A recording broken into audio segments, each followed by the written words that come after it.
Behind me is Swindon Railway Works, once the pride of the Great Western, the GWR. They used to call it the Great Way Around, or even God's Wonderful Railway. This is a film about some of his railwaymen and their struggle for survival.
Since the age of steam, Swindon Works has been shunted from crisis to crisis. Today, it's still a force to be reckoned with, but the uncertainty remains as the age of the high-speed train passes it by.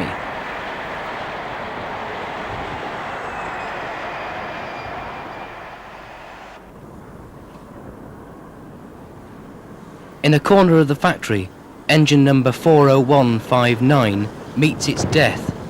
A train spotter's nightmare. This is a graveyard for end-of-the-line locos, where burning hulks whistle in the wind.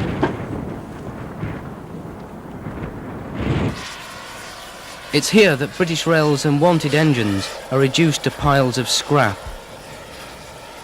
The men that used to build locos now repair them or break them up.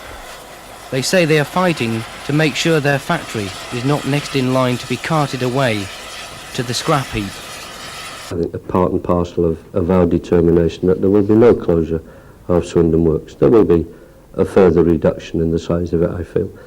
But we don't talk about those things. I mean, they don't make sense. They're hypotheses that we don't enter into in our discussions or negotiations. We don't accept that anybody has a right to close Swindon Works.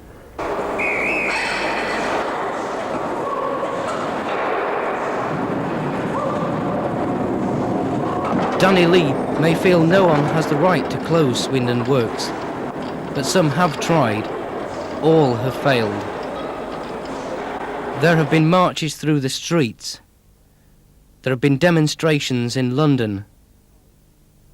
There have been lobbies of Parliament. But there has always been something else apart from the protest.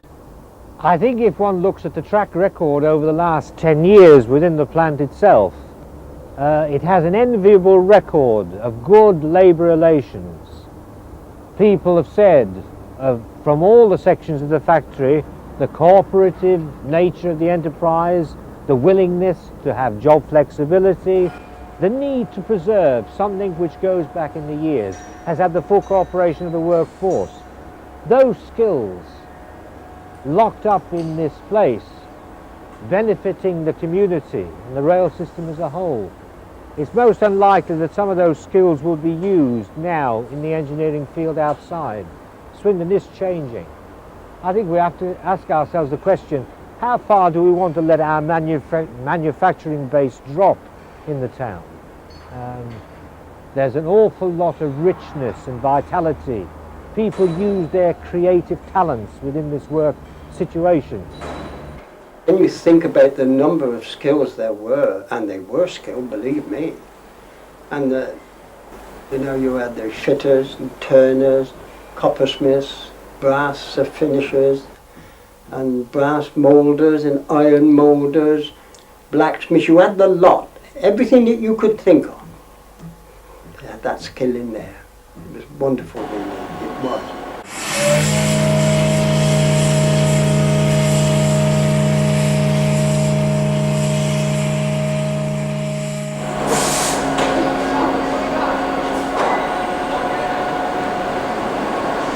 Well, all our men are fully trained men. We can tackle any job that's asked us. This goes not only for the machine shop, for Swindon as a whole. We're not only prepared to do our own work, but to do private enterprise as well.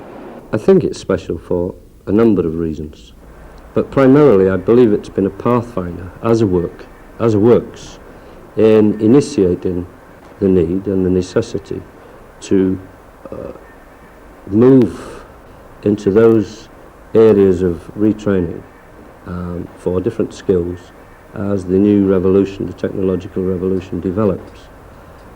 I think it's generally understood now by the whole of the Swindon workforce that the question of flexibility and the interchange of trade and past practices that have stood as in good stead for over 100 years have to be changed, and they've done it with a willingness that is only just now being approached by other engineering concerns and BREL in particular. The Pathfinder workers of Swindon may be flexible, cooperative, highly skilled and willing to tackle anything, but they can never be certain what lies ahead. They're used to reading headlines like these in the Evening Advertiser, which reflect the constant problems.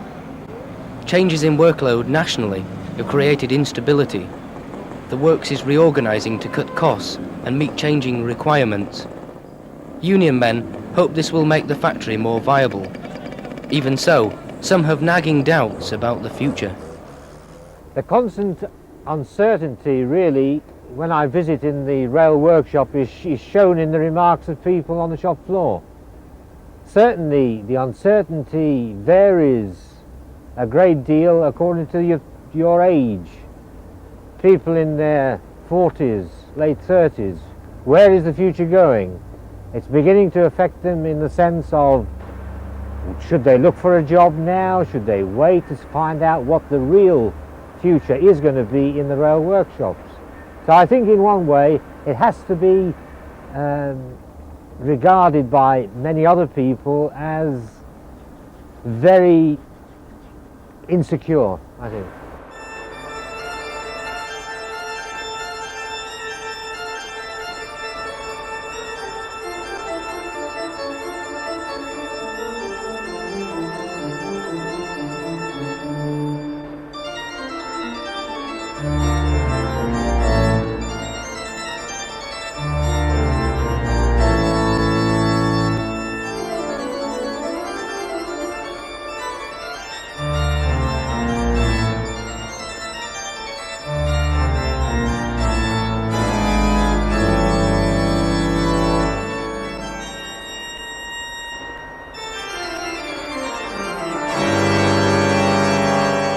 Retired GWR men like these have seen the work shrink to a much smaller size over the years. They are worried about the future and would be heartbroken to see further decline. When I started work in the railway works, 1920, there was 14,500 men worked in that works. When I left, it was down to 2,500. And that's 12 years ago. Well, I can't see any future at all. If it's lost all that amount, and half of the factory has been closed down, the original factory stood on about 360, 370 acres. It's down to half that now. And they're still going to destroy the building. I feel shattered, to be honest about it. I mean, that's been my life. I worked on the railways. At the time I completed my education, for what it's worth, and went into the railways 51 years. That was my whole working life, and I've had nothing else. So, you know, and to see it being destroyed as it is, and it hurts me very much, because it was the finest railway works in the world.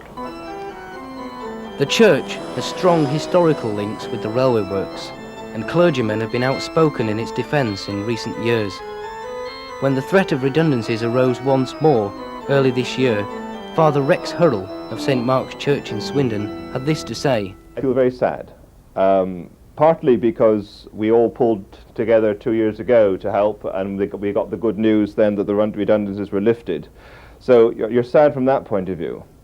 But you're sad also because, as far as we can see, the working men over in the rail works had done all that was asked of them. One of the things which you discover here in Swindon is the social aspects of the work. I mean, the railway was the great mother. It was in effect the feudal landlord, as it were, providing everything for the men who worked. Provided schools, churches, amusements, and so on. This was all the great social community aspect is one of the most important ones which you learn about when you're discussing the railway works in Swindon. So the whole community therefore is saddened by this kind of news.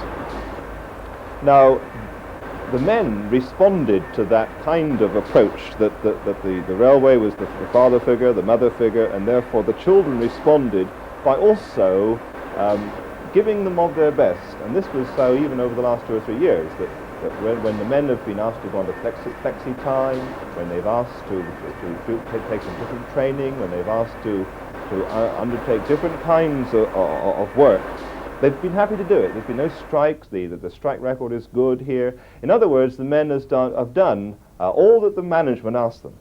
And they were a credit to the British Rail, they were a credit to the other workforce throughout the country. Therefore, the men had respect from that kind of approach. But all that to no avail.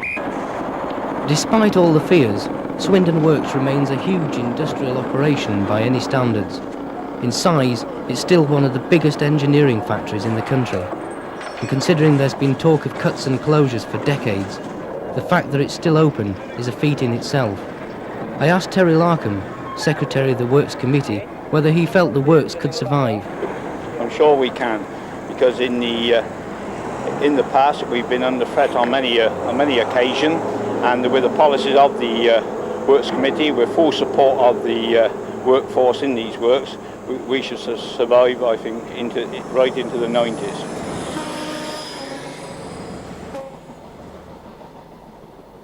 Swindon has a role to play in the modern railway. It's perhaps best known, however, for its glorious past. Steam engines like this, the King George V, emerged from the factory as a showpiece to the world, a triumph of engineering in their day. More recently, the works built locos for Kenya, but there's more to it than that.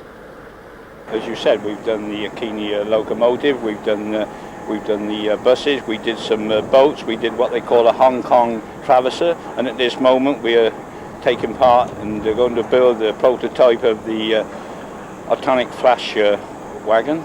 There are very few things that we can't produce in the general engineering field, and I'm sure that the skills which have been developed from the old traditional ones of inter-electronics, basic electronics, can readily and soon be put into operation with some investment. It would depend on what type of equipment and what investment was made, but I can't really see that we would have too much difficulty.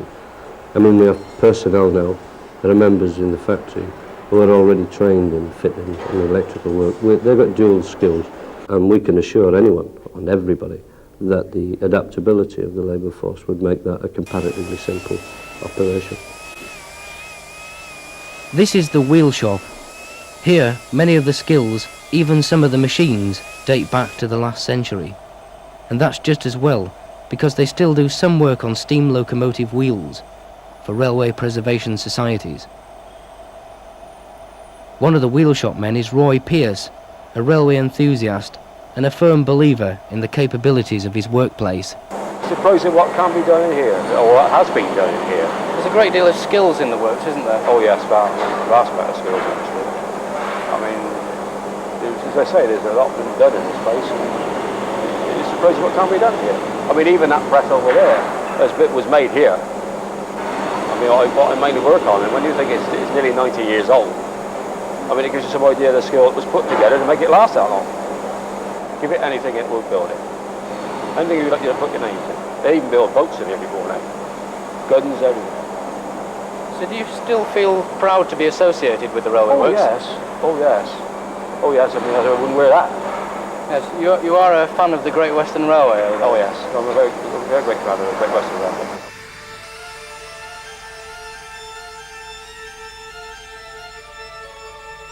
Rust is blasted off a locomotive tender. But this isn't the Railway Works. This is a few miles away, in the middle of a field near Blunsdon. In all weathers, all round the year, enthusiasts work on their engines, preserving and cherishing the railway era. At Blunsdon, the spirit of bygone Swindon lives on, another sign of the town's love for trains.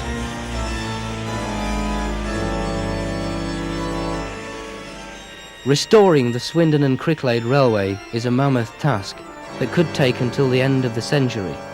Just getting one locomotive, Port Line, from a heap of rust back into steam again will take thousands of hours of work.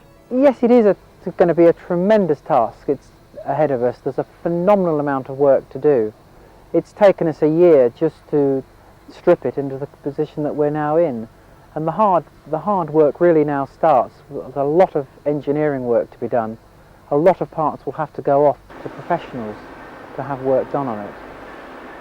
The professionals are men like Bob Blake and Dave Allett, seen here at the furnace in the factory's non-ferrous foundry.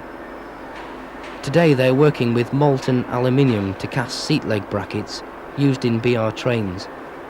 They make about 8,000 of these here every year.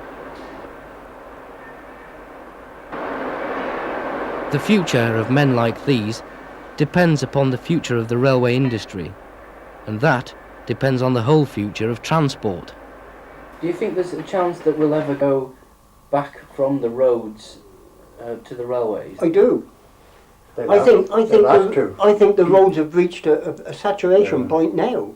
And that's a point that I just can't quite understand. We never seem to learn by the experience of others. America did what we're doing now years ago, and they had to go back to the railways in many cases because the roads was really saturated, they couldn't cope. And that's how I think it'll happen here. I really do. The roads weren't built for these lorries and cars they got now. If they open a few more stations, they do a lot more trade and help the roads out as well. That is the main trouble around here. So Bass's been shut, Purton's been shut, all those little stations up the line there. All the way along. Yeah. People can come to town, but they can't come to town now because they can't get in the cars. If they get the cars to come to town, they can't park them. There's no parking place in Swindon for them. That is the trouble. They use the railways will pay. I think it will. What do you say to those people who feel that the railway industry is old-fashioned, that it's got no place in the world of tomorrow? Well, people who consider that to be the case, obviously not looking at the position as an international question. They must be part of the motor lobby, as far as I would see it, because it's quite nonsensical to say that the question of railways is something in the past. It's not true. The only thing that causes us any difficulties as an industry and enable us not to supply what we should do in a social sense and in an economic sense for the good of the country is that we aren't moving fast enough with railways, that there isn't enough investment, that there isn't enough expertise and time and energy spent by governments in developing them. And to those people who say that there is no future for railways and that they're a thing of the past, well, I mean, it's not possible to answer that other than to what I've already said.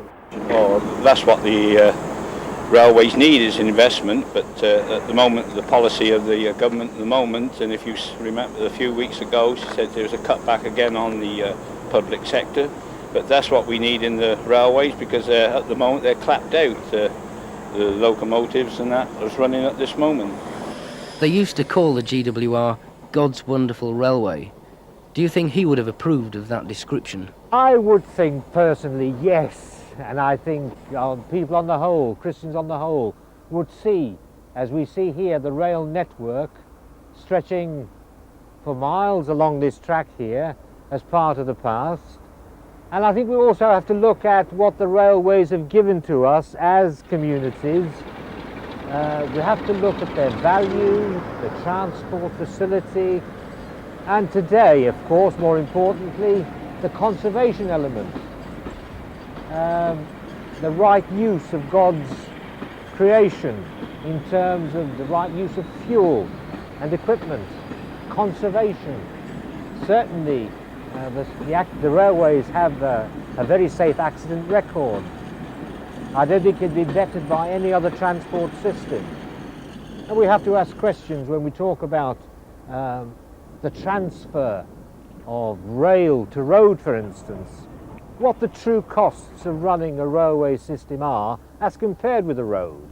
Because I think in a way we don't really give the true social value of a rail system to the community. Swindon as a community is changing. The new technological revolution towers over the old town, which is engulfed by the silicon chip boom. Hundreds of new companies have moved in. Ironically, even British Rail is expanding, with the prestigious new office headquarters for the Western region being set up in the town centre. The move of the new HQ ensures Swindon remains an important railway town.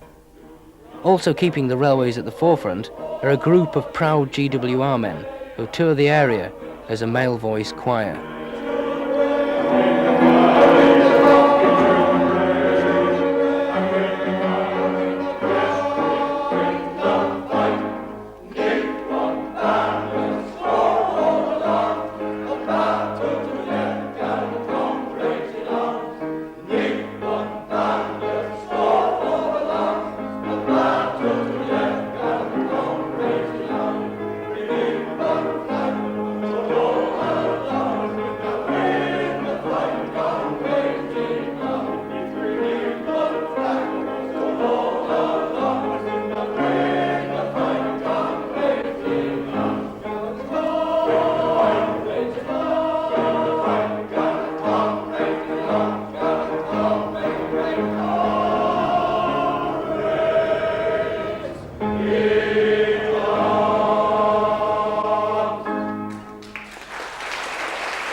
On the question of survival, it's a question that it would be extremely foolhardy to give a definite answer, insofar as it's not really possible in the present industrial and economic climate with the present governmental policies to say what major traditional industry will or will not survive.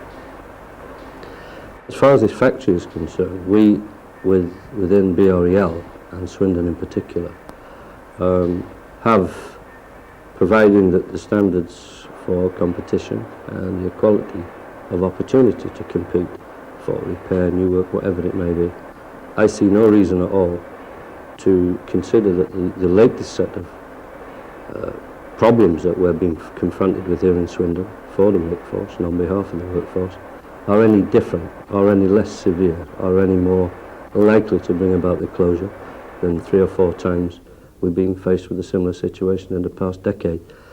So, whilst one couldn't say, give a 22 carat, yes, we're going to stay open, I can't see that there's any difference at the present time than there has been in the past.